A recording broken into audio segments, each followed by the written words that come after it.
Welcome to the Slop Temple. We pray this video helps. In this video, I will show you how to make Nescafe coffee. First, gather your essential items. You'll need your preferred Nescafe instant coffee, a mug, and a spoon.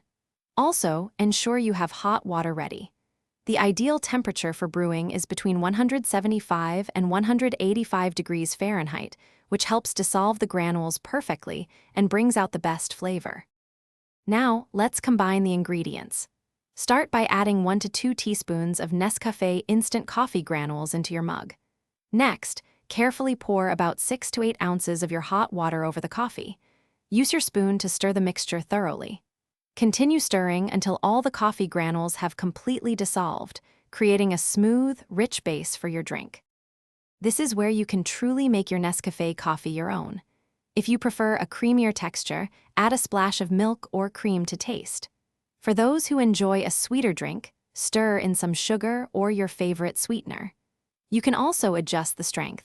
Add a little more coffee for a bolder taste or more hot water for a milder cup. Finally, your delicious Nescafe coffee is ready to enjoy. Take a moment to let it cool slightly to a comfortable drinking temperature. Then, find a cozy spot and savor the rich aroma and taste of your perfectly prepared cup. This easy method ensures you can quickly enjoy a satisfying coffee experience anytime, without any fuss or complicated equipment. Thanks for watching. Consider subscribing if we helped you.